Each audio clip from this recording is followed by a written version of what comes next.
Found the beginning of your episode right here. This is going in right at the start.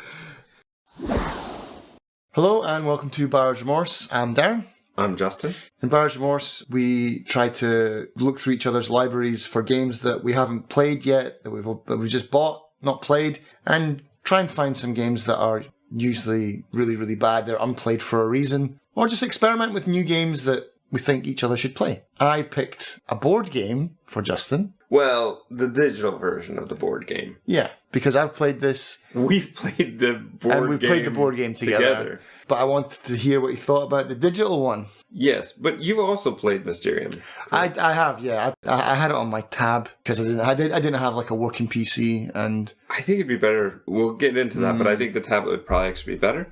Mysterium comes from developer Twin Sails Interactive and Playsoft, published by Twin Sails Interactive. The digital version on Steam is from 2017. Not sure when the physical board game was. I'm assuming years before that. Yeah, I think it's made by Asmodee. That's the publisher of the board game. They also did Dixit, which is great. This is just basically Cluedo Dixit, or Clue Dixit, I guess. It's about $7.50 at base. I got it in, I've got so many digital ones past couple of years, a humble bundle, just like a bundle of electronic versions of board games, which is very cheap and has most of the DLC. Right. Unusual for Humble to do that. I've actually bought it twice because the amount of DLC I was getting from the time that they rebundled it was actually worth it to just pay for the whole bundle again because I didn't have all of the DLC. It hadn't been in the previous bundle.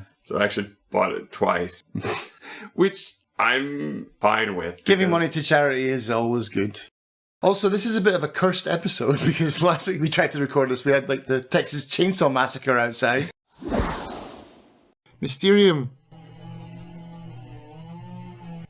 Hold that thought. But Mysterium, it's a game where we make the rules, kind of like, this is what I think, and this is, you have to interpret my rules kind of thing.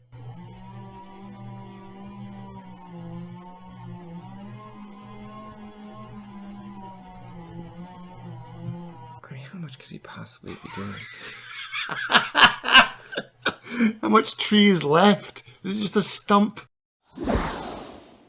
In this week, I forgot the microphone and everything. Yeah, no notes, no microphone, no Pepsi. Hashtag not an ad.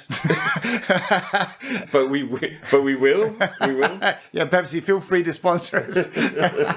And also, yeah, so if things sound weird, it's because we're using my mic that's not omnidirectional like Justin's Pro mic. As for the game, I'm going to be honest, I don't like the digital version. I mean, I know that I don't know if that totally ruins the end here, but I think the physical version is much better. Well, we can get into why, though, because, I mean, this is a big deal for me, and maybe other people listening as well, is that two things. One, the physical copies are quite expensive sometimes, especially for some of them, like Gloomhaven, which is very, very pricey. You can get a digital copy on sale on Steam for under $20, I think, whereas it's almost $100 if you want to get the full board game. So it's like, it's cheaper to buy it digitally. Sometimes it's easier. You don't really need to read the rulebook. The game just teaches you how to play by holding your hand, and you don't have to spend 10 minutes at a time going, oh, hang on, guys, let me look it up. It also prevents cheating. And it also prevents cheating, if you have somebody in your life that you like to play board games with, but you don't trust, well, this would help. This would definitely help. As for the game, though... So what's the problem? Well, let's talk about first... what's the good thing? You recommended that I play the single-player campaign. Yeah, because, I mean, I think that's something that's different, and then it's like, it gives you an idea of... It's something you could play on your own, maybe. All right, so first off, to me, Mysterium is a party game, and to play it by myself is a huge detriment. What they've done with the single-player is, in my opinion, awful. Don't sugarcoat it, Justin. I think it's meant to be a tutorial, but it doesn't really explain things clearly. I have played the physical game, but it's been a while. Yeah. But I have tried playing multiple versions of the digital game, and there are still some things I'm just not quite sure about. I think as well, the game just doesn't explain itself. What is the real purpose? The idea behind it is, like you said, it is very much like Clue. You need to figure out the killer, the weapon, and the place. However, the way the game is set up is even that at the end, when you get to that part of the game, is a bit vague. So that is a bit of an issue. But vagueness is the key to the game. Yeah. You have some incredibly beautiful cards. Some of them are very abstract with cutlery and cherries and things floating around, a building that has giant buttons on it, which seem to be sewn on, and wings and bird people. And then you'll have other ones that are clearly a nice forest shot with a fountain and a moon maybe in the background. What the game doesn't, I feel, really explain, that you need to have somebody who's played it before explained, is the connections you are going to make. So say the first round, you're trying to associate the killer. So each person has, like, each psychic that is the player is meant to find a different killer, a different suspect. Right. And that suspect on their card will have a number of things. Like there's an archaeologist who has those kind of tools, and I think a little golden statue. There is the policeman who has like the baton and I think his badge. What you need to do to connect is you have so many things that you could be connecting from it. This is where I like the idea of Mysterium, the idea that you're getting psychic visions, but they're not very clear and you have to try to interpret them. Yeah. So you have things that you want to sort of match up. So for example, if there's a soldier in uniform, you might match that with the police officer because they both have uniforms. You might want to go by color. Maybe there's a gold color on the card, which would match the gold statue of the archaeologist. And the thing is, there are so many things within each of the settings, each of the suspects, each of the weapons that could possibly go more than one way. So you're not really sure, what are you going by? Shape, by color, by theme? Is there something so specific like there's a statue and there's a statue? Right, yeah. I feel that the game, especially that single player, doesn't really explain that's what's going on. And when you're going single player, you're going against AI or possibly just a set that is already established, because the killer seems to be, when you get to the end part and you have to pick the killer, it's always the same killer. Yeah. So you can really sort of start playing it that way, and you can just play it through once to find out who the killer is and then play again. The interesting thing about it is you do get to switch roles, so at times you get to be the ghost giving the visions. Right. But you have no idea what the game is basing their guesses on. Yeah, I think maybe I didn't mind the single player because I'd already played the board game and I was like, I knew what I was doing. But yeah, from what you're saying, I don't remember because it's been ages since I played the digital version. But yeah, if they're not upfront about the tutorial, if you just walk into this game and you're like, what the hell am I doing? Like, why am I getting all these weird cards? I think they tried, but this is something that I'm just finding with most board games that are in digital format. The tutorials are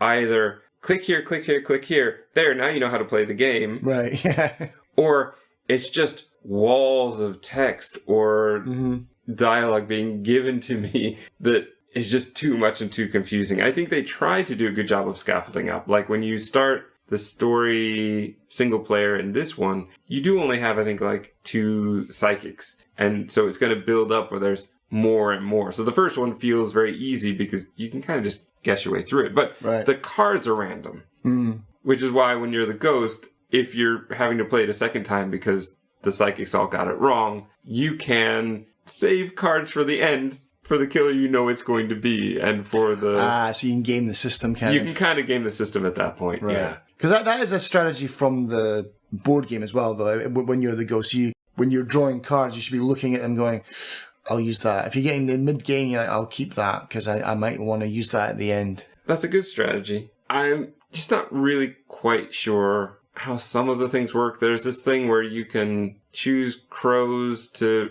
totally wipe out the cards and replace them, or replace just certain cards. And sometimes I would get crows back and I didn't quite understand. It was probably explained and I just missed it, but... Mysterium did.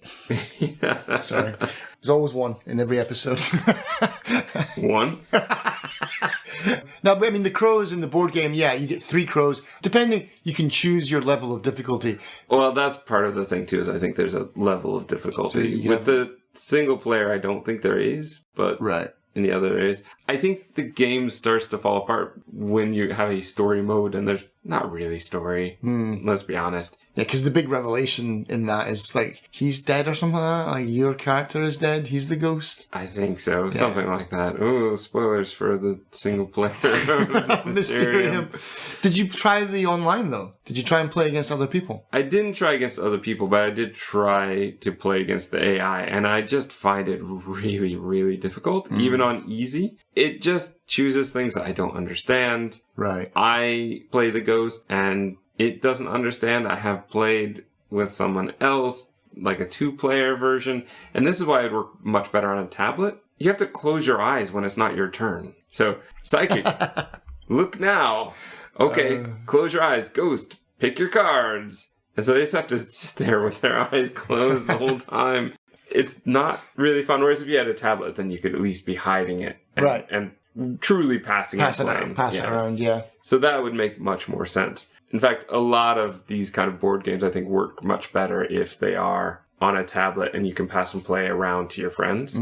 However, if you're playing co-op, sort of remote co-op, I'm not sure how that would work. Have not tried it that way just yet. Maybe you just can't see their screen when it's their turn or something like that. Maybe it's that would be better, screen. But you're still just sort of sitting there waiting.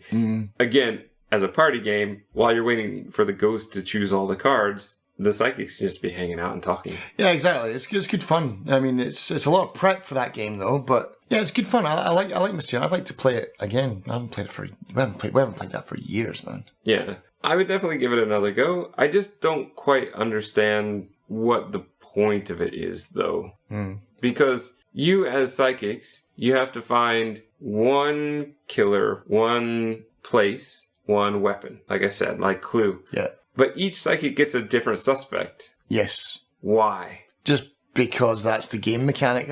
Because if all 3 of you were focused on getting one, then you'd probably find the killer you'd probably just whittle away everyone really quickly. But how the board game works is, I mean, the story behind it is like the ghost doesn't really know. He's like, I think it might be that guy or that guy. But then how do we know as psychics if we got it right or not?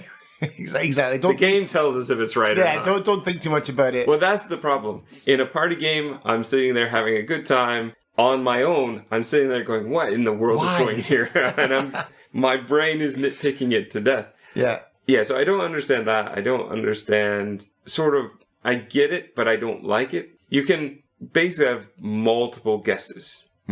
So with, say, like the first round where you're trying to get the killer, if you don't get it, you get an additional card the next round. And you have a certain number of rounds and a certain number of rounds or hours. So there's a certain number of time before it's all over. And I think, does that change based on number of players? I can't remember. No, it's a set time for the game. But you get some sort of bonus for getting it with less guesses.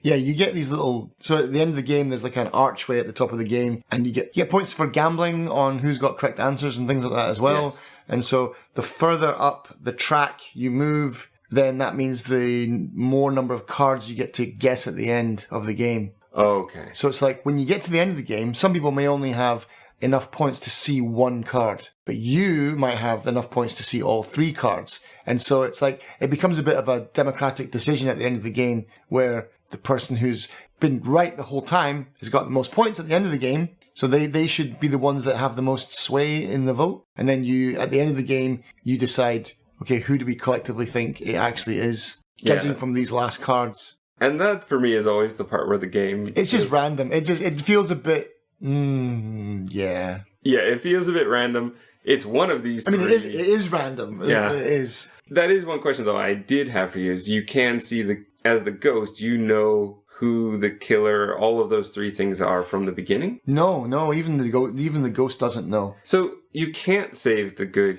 You can save the good cards for later in the game especially if the team is... not doing so great, and you need good hints. You need good hints towards the end, maybe for the murder weapon at the end or something like that. You can keep cards aside for that. But you don't know what the weapon is. But you know the three of them are. Like, if there's 3 players, then you'll know what the 3 are. You know, so it's like... Oh, you know, so that would be 9 bits of information you do know. Yeah. I see. Right, so it's like, as a ghost, if there's 2 players, then you know the... Well, I don't think you can have 2 players in Mysterium. I'm not sure. But you definitely can't have 2, because that would be 1 and 1. There is digitally. What it does is it puts you in control of 2 psychics.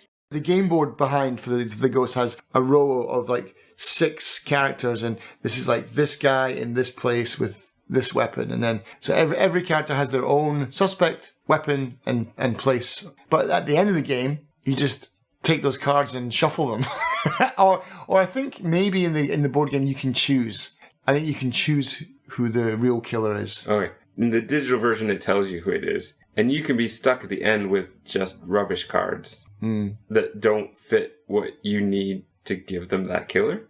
I say, no, wait a minute. You do know who the end is. You do know who I think you choose from the beginning who the end guy is. Okay. That would at least give you some strategy that you could play with. Because a lot of times I feel like I'm just stuck with... Like the digital version, I don't feel like I know until the end. And then as the ghost, it's like, okay, well, I already gave you all the good cards for this person. Right. I don't have any now. Good luck. And you're sort of forced to choose. If they can get 3 cards, you're forced to choose all 3 cards. And sometimes the 3rd card is a total red herring. There's no good card to fit that. Yeah. And you're also supposed to choose 1 for the person, 1 for the place, 1 for the weapon. But you don't really know what the order is for those things.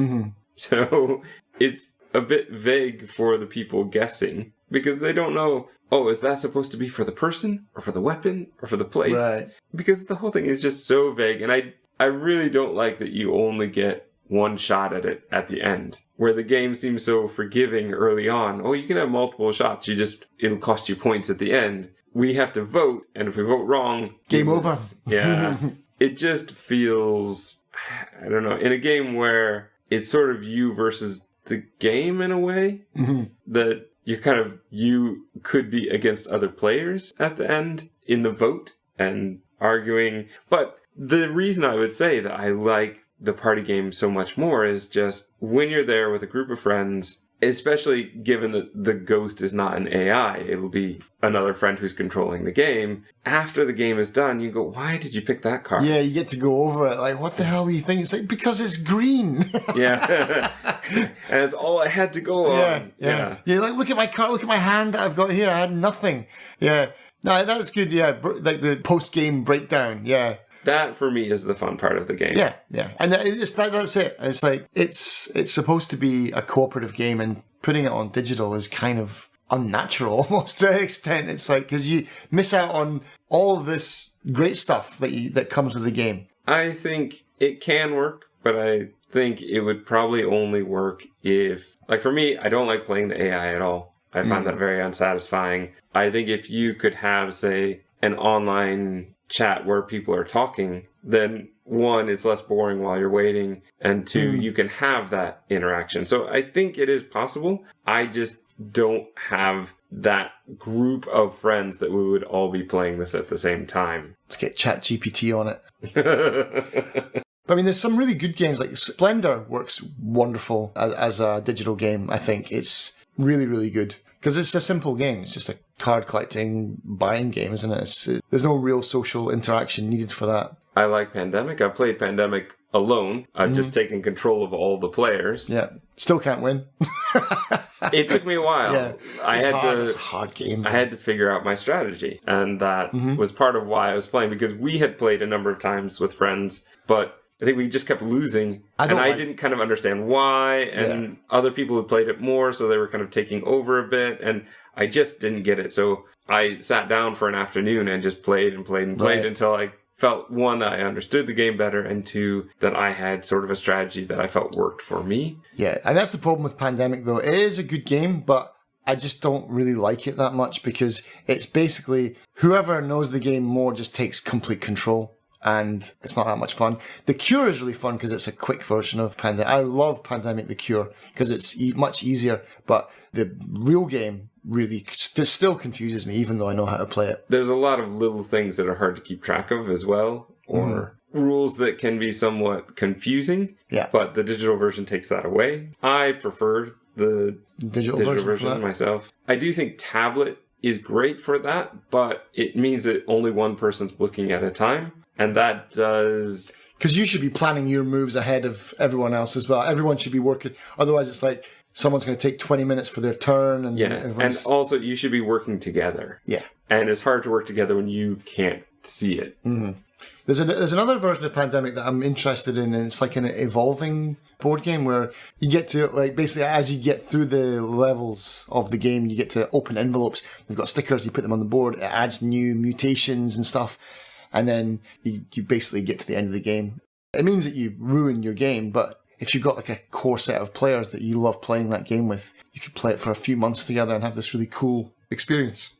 So, will you go back to it then? I think you sound like you're done with it, yeah. I might play if I'm playing with other people, but I'm not going to play the AI anymore. Too many times I've tried, even on easy, and I just don't understand what it's choosing. Mm-hmm. I don't understand what the computer is choosing. I don't understand why. I don't understand what it's giving me or why, and it's just not fun. Yeah. Hey, computer, tell me why you chose that. Oh, it doesn't. Not yet. AI in the future will tell me, but in current state of things, no, it's not worth it. I would play the physical one. Yeah. And I would maybe play with other people. Maybe I'll try online with random people at some point, but that also doesn't seem fun because it seems like that would be pretty much the same thing. Maybe if there was a chat, but I don't know. It takes a while to play it as well, doesn't it? So it's like, imagine getting halfway through a game and then Billy Bob 72 has disconnected. It's like, oh man, really?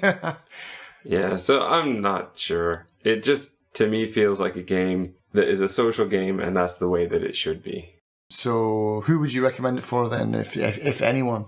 I mean, yeah, it is greatly inferior to the box version, isn't it? It doesn't have a lot going for it. I would say, if they do that bundle again, definitely get it, give it a try. Maybe you will like it. And playing with other people might make it worth it. But you have to either have it on a tablet or do that thing of like close your eyes while I choose the cards. Right. If you're okay with that, then I think that it's fine. And I think as well, especially if you're going to get it in a bundle with other stuff, I would definitely recommend people play around with this a little bit to see if they even want to spend the bigger amount that might be the board game. Yeah, but better thing is like you can get it for $1. You can try it out, see if you like it, and if you do, then you can. Because I mean, board games are not cheap. Yeah. So. Yeah, and they also take space. Yeah. So what tags would you give this one then? Vague, board game, party game. Okay. So buyer's confirmation or a wonderful buyer's remorse? Yeah, I'm a very kind of mixed on this one, Yeah. But we don't have a mixed. I would say this is a good attempt at making a digital version. Certainly, the cards still look beautiful. Mm-hmm. A lot of the things that are happening, work. I understand sort of the mechanics of how to do things. The sort of clicking and dragging of cards over is not great. And some of the other things that kind of happen in the game are kind of not great mechanically, but it's tough to, I would say, at least in my opinion, it's tough to make a board game work in a digital world where it's a little bit different. And this one is kind of a tough one to do. I don't think I want to play it again, but I do think that overall, it's a good attempt, and I didn't pay much for it. So for all of that, I'll say confirmation. Buyer's confirmation.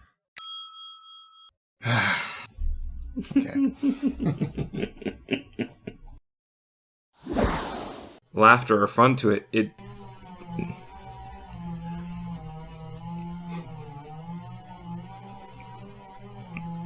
I was about to say it just feels frustrating. It just feels frustrating without... It's frustrating as a chainsaw?